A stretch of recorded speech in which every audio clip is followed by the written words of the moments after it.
Hello. Oh, I love that. We got like an instant, yeah. Yeah. This is super exciting. Thank you for being like the first with the research. So I have interviewed before, you guys, the podcast, I don't know what is on season 5, but after being at an amazing event, and just being around a whole bunch of creatives, I had no idea that there were nonprofits that were involved in the canna space. So we're going to be over on Instagram really quick and make sure that I can get her squeak, shallow, shallow. Everybody say shallow when you're popping on. Hello. And then, wait, mute. Oh no, why did it say pause due to poor connection? You're going to be good. We're going to be good. Okay, there we go. Shallow. Let's see. Hold on. Oh my God, is it because my Wi-Fi is on? Shut the Wi-Fi off. Okay, we're fine. There we go. Shalom. Okay, now let's see if I can add you. There we go, accept.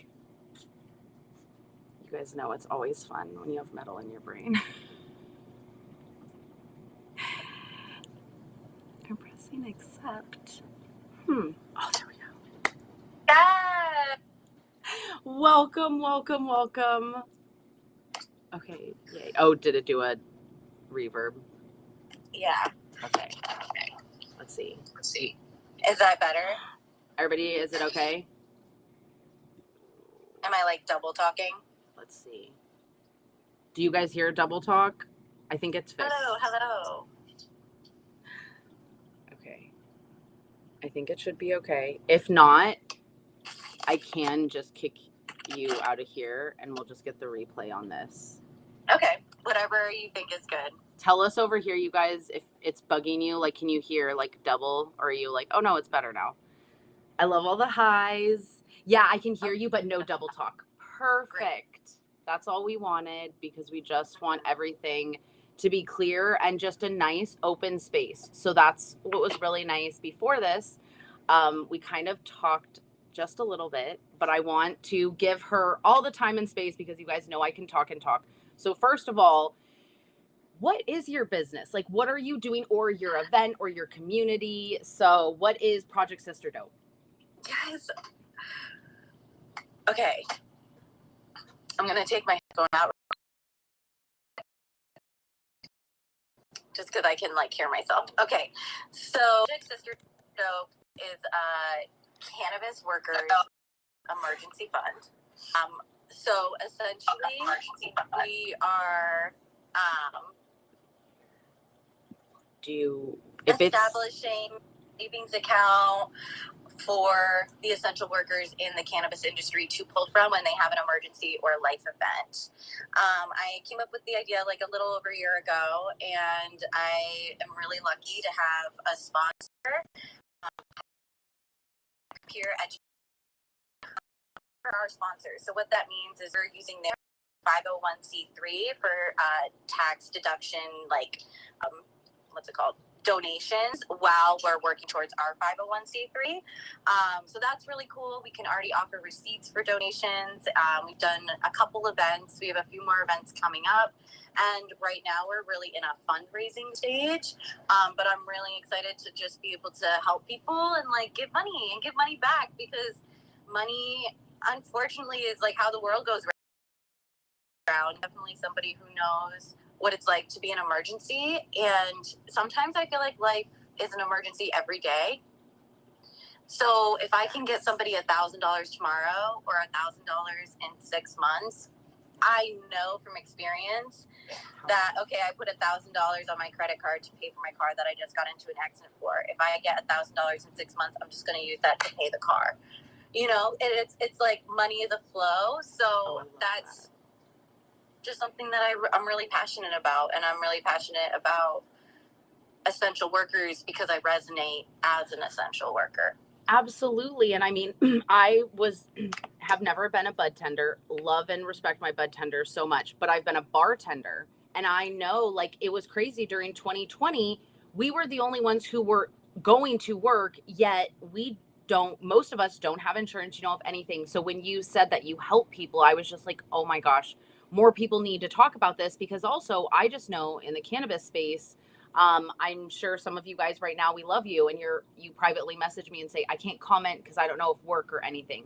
So I feel like word of mouth, also it's hard to get everyone to connect. So that was so nice being at the event and having so many people in a safe space where someone just asked, is cannabis legal? Where we are in California, yes. Legal weed for the USA, I hope so. That would be like, I mean, that's essentially what we want. It's kind of crazy. I feel like in some respects we're moving forward, but moving backwards. So no, it goes back and forth. I definitely am someone who believes it should be descheduled, so not rescheduled. So like right now there are talks from rescheduling it from a Schedule 1 drug, which is like similar to heroin, to a Schedule 3 drug. So like you'd be able to pick up a prescription from like your doctor. But I think descheduling it and having it in its own category, similar to alcohol, could potentially benefit us a little bit more, and it would completely like decriminalize the plant, versus like rescheduling still keeps it criminalized. And I think we just want to get away from like punishing people for using medicine. 100%. I feel very passionate about it. That's why I'm so open about my cannabis use, because I was private about it. Okay. I told everybody, oh, I use CBD. I'm really into plant-based medicine, but I kept the cannabis hush hush. Okay, guys, I used to work in special education. I used to be a teacher. Okay. But after my brain surgery, how much cannabis helped me when I literally did everything the doctors, and that's what if it works for you, that's great. And first of all, warning, I am just a person sharing what helps me. I am not a doctor. I'm not your doctor. You should always get your own research. But here's the thing. I've learned so opening up because of what other people have gone through, and they're like, hey, like, oh, you have an upset tummy, do you know you can have peppermint? Like, these small little things. But what I'm telling you is cannabis has helped me so much, to the point that after my second brain surgery, my mom, and she said, she was like, I get it helps you, but she said, I just still don't really like it. But she's like, I grew up in a different time and era. After she saw my second brain surgery, they gave me no pain medicine. So they gave you, okay, because they did it laparoscopically, so luckily I didn't have to have a craniotomy, but you still went through my femoral artery and went up into my brain, put coils in a stent, and you just sent me home and said, take 2 aspirins, and that's the equivalent to a pain pill. I'm sorry. So my mom saw how much cannabis actually helped me, and that she was like, they seriously didn't give you anything. So to the point that I was there with my bud vase, Doreen sent me the turtle and I was packing it up, and my mom goes, keep it here. Like, you need a nice piece here, because like I saw how much it helped you. Yeah. So if just more people could see that. So I love if we can, when we can, because I know the difference of when I go to the dispensary here, you can go to your bud tender and ask, I have trouble with my sleep, I have pain, I have this, like. And they definitely should be able to guide you. I'm very lucky, and I've been able to travel to like 300 dispensaries across the state of California with my job. And I've talked to hundreds, if not thousands, of bud tenders, and they are some of the most incredible humans. And I've been a bud tender, and I love to talk about emotional labor and how it's not factored into like finances when it comes to like work environments. And the emotional labor of a bud tender, I think, is really, really high. You have people coming in saying, I literally watched one day a regular walk into a dispensary, and he had a big bandage on his face, and everyone was like, oh my God, John, like, what happened? And he was like, oh, I have cancer. And like, he just like dumped that on everyone. And then they were like, okay, well, let's get you help. Let's do this. And that was the moment that I was like, this is why I'm doing what I'm doing, because the people coming in looking for cannabis, especially when it comes to the medicinal sides, really do need a lot of help. And they're not getting their help from the doctors. They're not being listened to, and sometimes the only people who will listen is your bud tender. And it's just such a magical like position and like connection that you make with your bud tender. I'm really lucky. I have a lot of bud tenders that I just like love going and chatting with and hearing their stories about like who they've helped in the day. If somebody has like a really serious drug problem and their mom came in looking for gummies that might like help quiet their brain. I do consider myself a medicinal user. I have an auditory processing disorder. I'm dyslexic, so I'm on the spectrum. I have OCD, ADHD, I have endometriosis. And it wasn't until I started using cannabis daily as medicine and being purposeful with my intention that I really started to thrive. And I started my nonprofit, and I literally smoke weed every single day. I take edibles every single day. I work 40 hours a week at a job, and then I work 20 to 25 hours a week on my nonprofit. And I am thriving, and it's literally because this beautiful plant just like helps with the depression, helps with the anxiety, helps me move forward, because earth is hard. The earth school is like very dense. So if you can like have something that lightens your load, I just think you should do it. 100%. I agree. And my thing is just, I'm a medicinal user. I say not only just because the brain surgery, but depression, anxiety. I had my gallbladder removed when I was 15. I have nausea. Yeah. So all of those things. But I love that you talked about the relationships you get to build with people.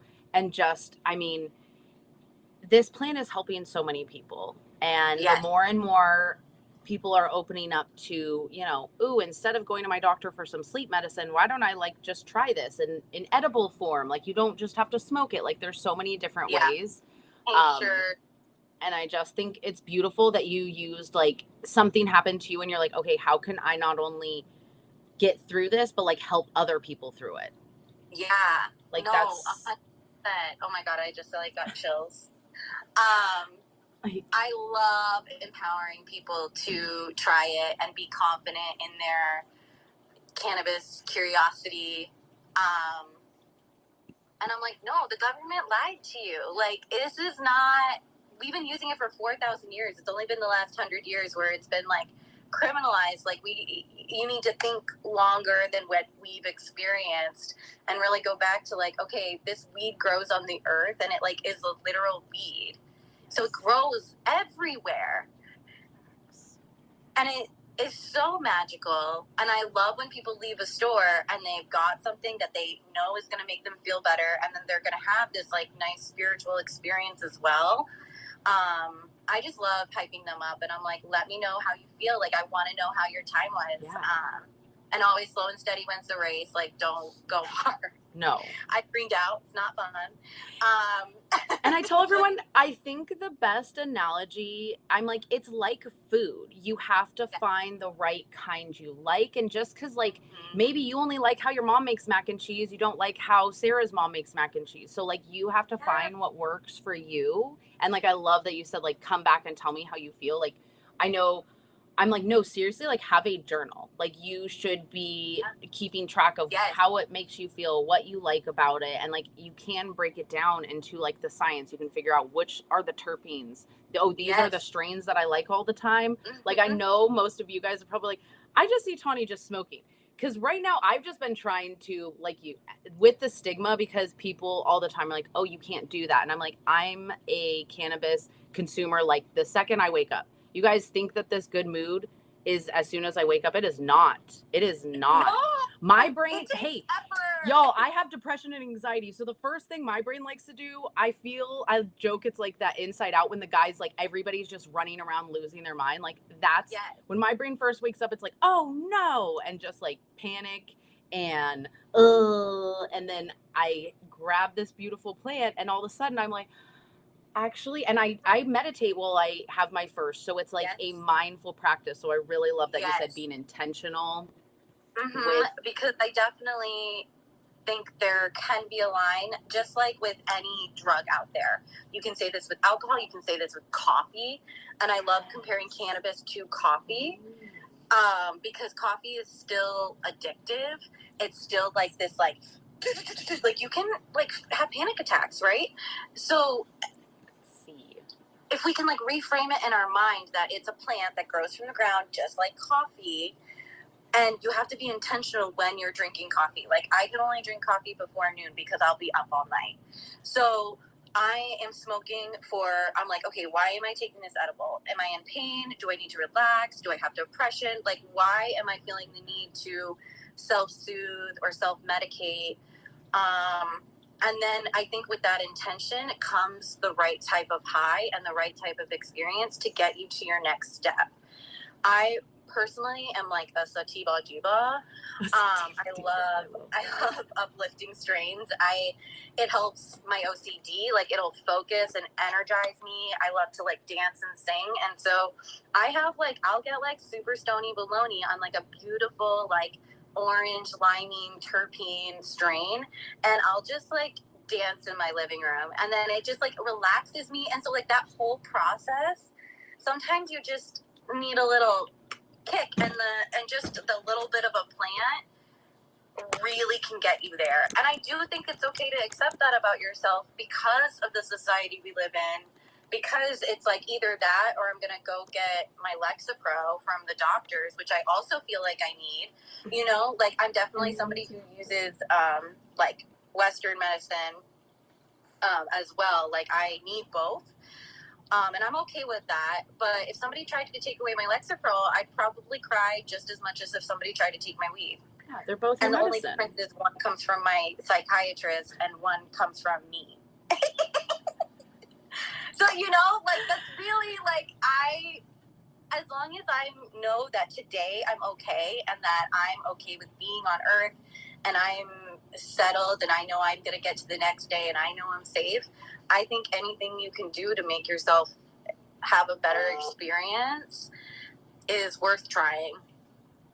Couldn't agree more. And I love how you said you like Western and Eastern. So I just think it's and medicinal. It's very important to find like what works for you because everybody's body is different. So everybody's body. Like, yeah, some people can handle 50 milligrams. I'm like a 10 to 15 milligram girly. Mm-hmm. If I have 20 milligrams, I am going to be on the couch locked. Like, I'm going to be like, okay, we're just going to have to wait this one out. Yeah. And then, like, I love she's saying how, you know, how do you think a single mom of 3 conquers the world without her sativa kickstart? Sativa kickstart. So I'm one of those weirdos, like I am indica all the time. I mean, I know most are like hybrids, but I love like linol and things that are high for pain because, and like edible wise, my anxiety, I know I was telling people there was almost like a point where it was like, if I can just eat a gummy almost every 2 hours, I keep in this nice headspace. Like I was just like, we're going to just be in a zen. And what's nice is you can take breaks, you can change it up, you can switch it up. Yes. And I think that that's important to talk about too. And that's something I completely agree. So, and even just like different things, like I know I have like a vaporizer now. And so I'm excited to, you know, give my lungs that kind of break. Like, let's switch it up a little bit. No, I always tell people I go through phases. Like for a while I was into vapes. Now I like don't touch them. Yeah. And I tried tinctures. Tinctures overload my system. Even high CBD ones, like my system's just sensitive. So I really can't do tinctures because they hit me too hard. Edibles work because they have to go through my whole system. So by the time it's hitting me, it's a little bit lower of a dose. And like cookies sometimes will hit me harder because it's like the butter, and like gummies might hit me lighter. But I do a lot of experimenting and I try a lot of different types of dosing. So like I'll take an edible that has like half CBD, half THC, and then maybe do like another half of a bite of a gummy that has like CBG and CBC. And adding all those different cannabinoids into your system is just going to help your endocannabinoid system like really flourish. Thank you for talking about that, because I know, and some of you guys are like, wait, did she say CBG? Because there's still some people, it's not, the education is starting to get that out there, but some people are like, I thought there was just THC and CBD, and then I heard about this Delta 9, and now you're saying CBG, and then what did you just say? Terpenes, and then what are you saying?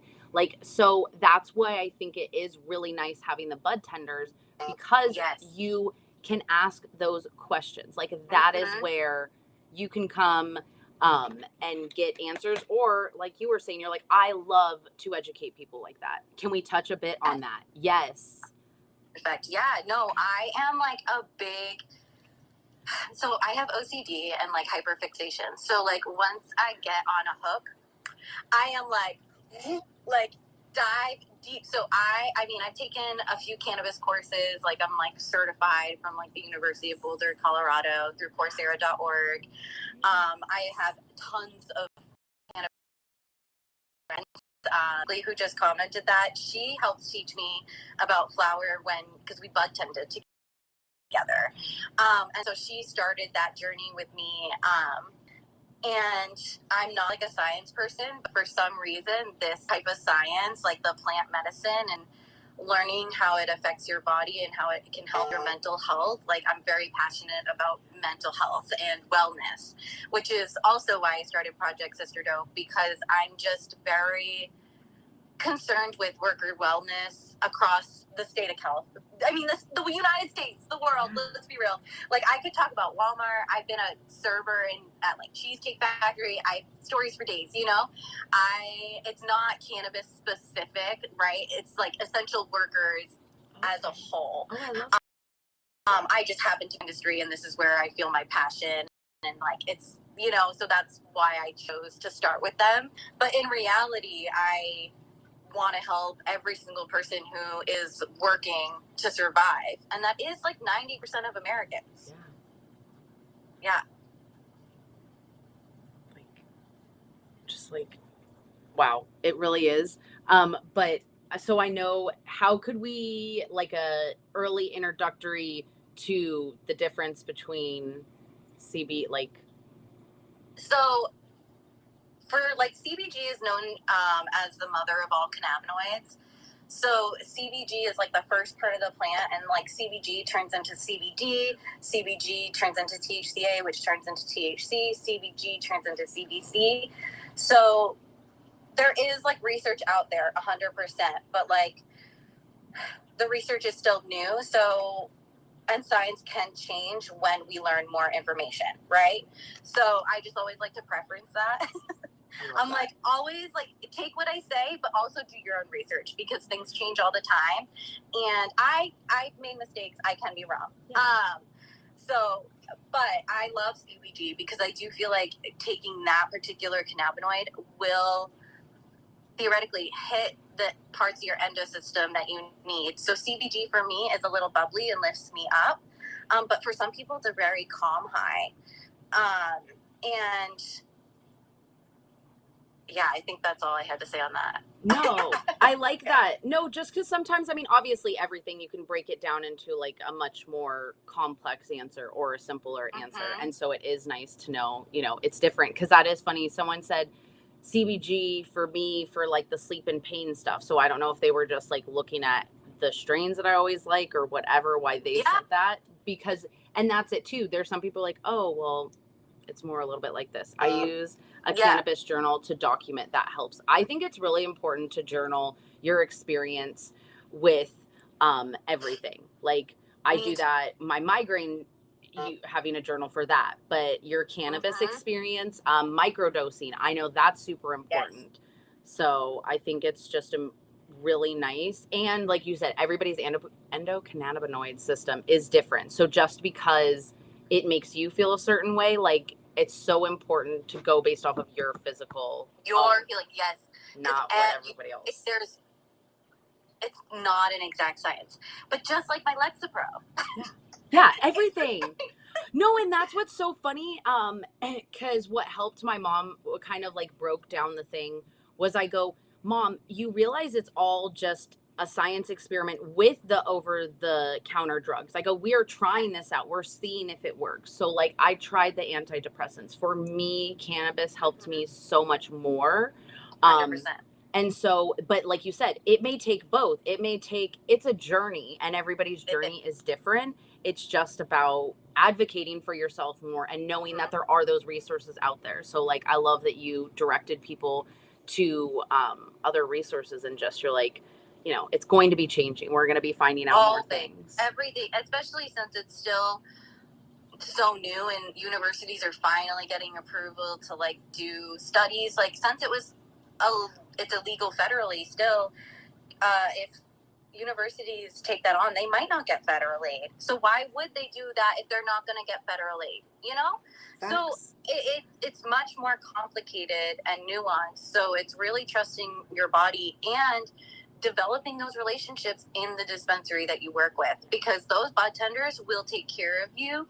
If you go in and you just have an open mind and you're there to love them, they are going to give you that love tenfold. And I've seen it over and over and over. Like, they have inspired and humbled me since 2019, when I started and I was a delivery driver, and then I became a bartender, and then I went brand ambassadoring, and then I've done sales reps. Like, I've kind of worked my way up in the industry. And I started as a delivery driver. And I literally, like, my car broke down. I'll never forget this. My car broke down. I was May 2020. So like COVID, and we were deemed essential. My car broke down. It cost me $1,200 to fix it. My paycheck was $1,400. And I just was like, this is not going to work out. Yeah, you're like, this is counterproductive.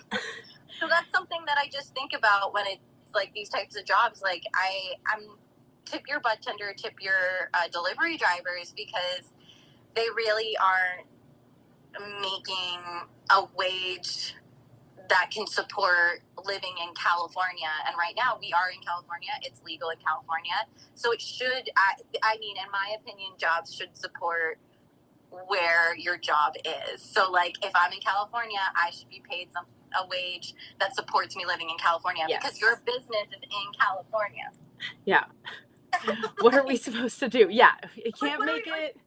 Or my other thing is like, okay, I have a lot of empathy for business owners who are like, listen, I can't afford to pay more than this. Like taxed endlessly, and in cannabis, we're taxed endlessly. And that is crazy. Okay, then I need you as a business owner to come with me to our government officials and demand for a lower cost of rent, basic, right? Like, if my rent was $1,100 to $1,200 a month for a 1-bedroom, I would be totally chill at $24, $25 an hour. But my rent is $2,200. The math is not mathing. The math is not mathing. And I'm okay with either solution, whether you're giving us more money hourly or yearly, or we find a way to lower the cost of living. I think either way is like a compromise. But I can see how it's really hard to pay people, especially in cannabis, because, I mean, if you've been into a dispensary here in California, you know a $20 eighth is really a $40 eighth out the door. You know what I mean? Like, just with tax and like debit fees and tipping, and like, it's like, damn, like, sometimes people have $5 and they need their pre-roll because they work at a construction site and they're in a lot of pain, and weed shouldn't be just for people who can afford it. Mm-hmm. Weed is for everyone. People's medicines, when it's your way of life. Like Candy just said, my mom has sleep apnea and she takes edibles, and it's the only thing that helps her to sleep and stay asleep without the drowsiness of pills they prescribed her. Plus they are damaging to organ. My straight up neurosurgeon said, when I was like, I came back and he goes, so you're not on, he started listing all the pain pills, the antidepressants, the anti-seizure meds, all those things. And I'm like, nope, don't take any of those. And he's like, what do you do? I said, cannabis. And he goes, yep, I would rather have you do that. You're not killing your liver. Straight up. So I was like, if he doesn't have a problem with it, and again, I'm not your doctor, so I know that I have a lot of other stroke survivors who are like, I'm not allowed to smoke, I'm not allowed to do that. Mm-hmm. Okay, have you broached the topic of edibles or cannabis or other things like that? And the reason I bring this up is because most people think when the posters say no smoking, it's no smoking tobacco, no smoking cigarettes. That does give you a higher risk of stroke. Guess what? No one should be smoking cigarettes. It's not meaning smoking cannabis. the sign just is too long if they put no smoking tobacco. So I like to just share that because I get quite a lot of grief sometimes about that. And I'm like, when I look at it and like my liver is less damaged because I'm not taking, and especially for me on another level of when I had my brain aneurysm rupture and then I felt the other one before it ruptured. So I don't like taking pain pills that numb me out. I don't want to be numb. I want to be still aware of my body. So I don't like pain pills. I don't even take Advil. Like when I have a headache and other things like that, that's just me because I've lived through one of those events. So I love that cannabis, you can have different dosages. You can do it to the level that you feel comfortable. And so I'm glad that we talked about that. No, and it can, I mean, if you think about long-term use and long-term damage of anything, I mean, cereal. Like, I'm like, we live in the United States of America. I think we can calm down on a little bit because all of our food is processed. And that's like something we don't really have control over right now. And that is causing long-term damage with millions of Americans. So I think everything is like subjective and relative, and you need to trust your own instincts and your own body, and you know what's going to keep you happy and sane for as long as you're able to be on this earth.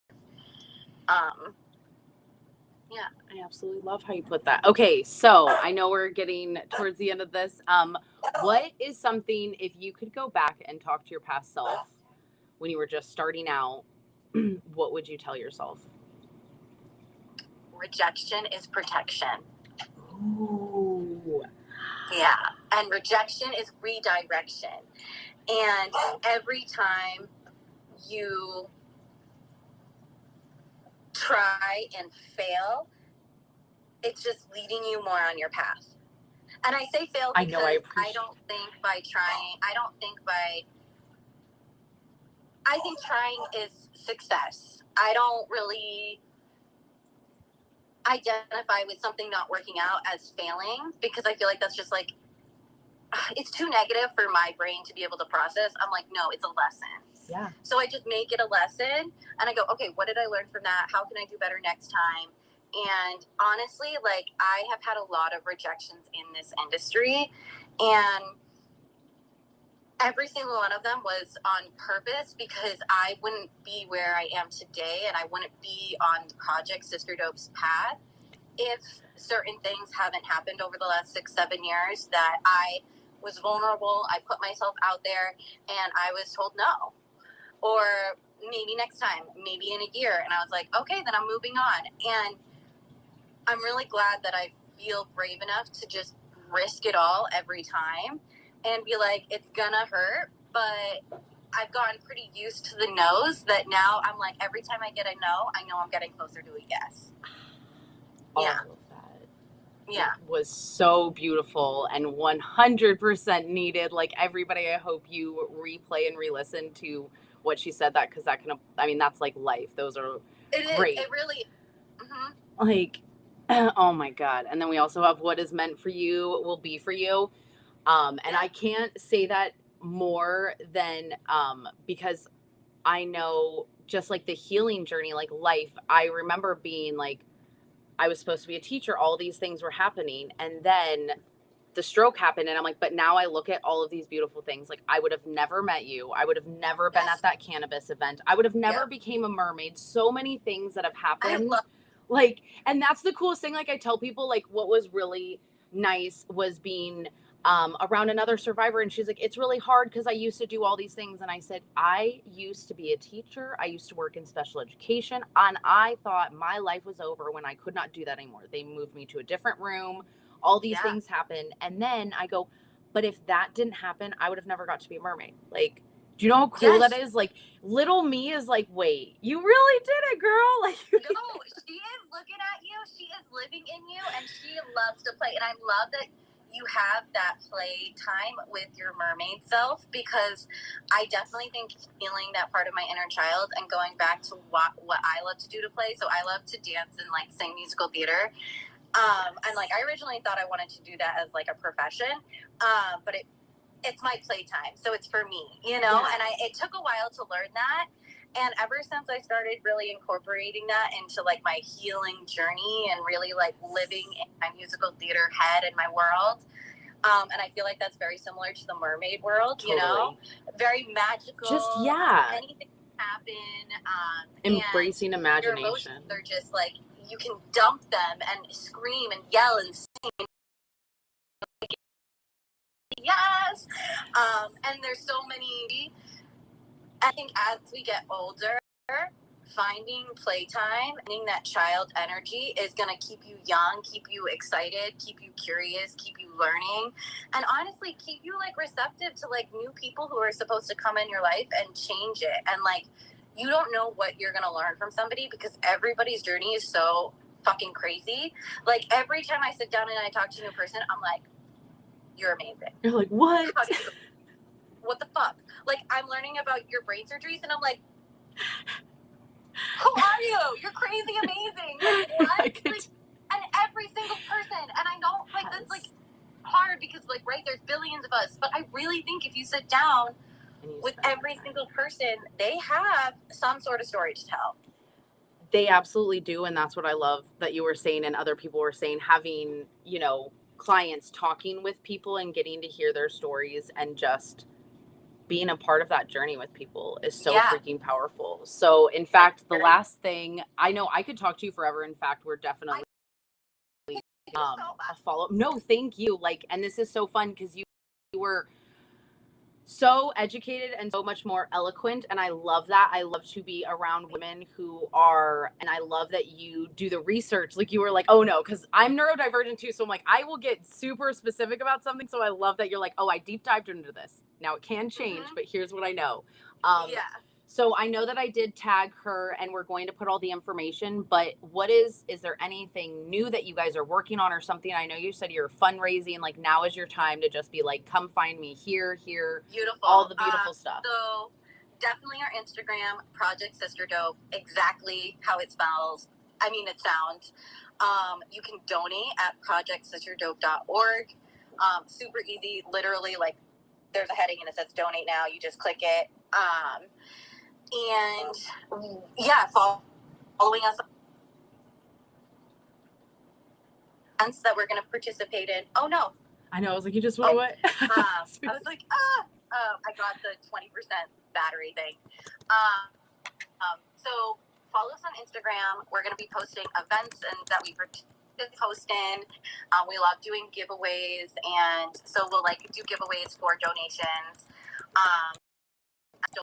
Projectsisterdope.org. And if you want to collaborate, I really truly believe we're gonna be an organization that thrives off of our collaborations. I'm very community oriented.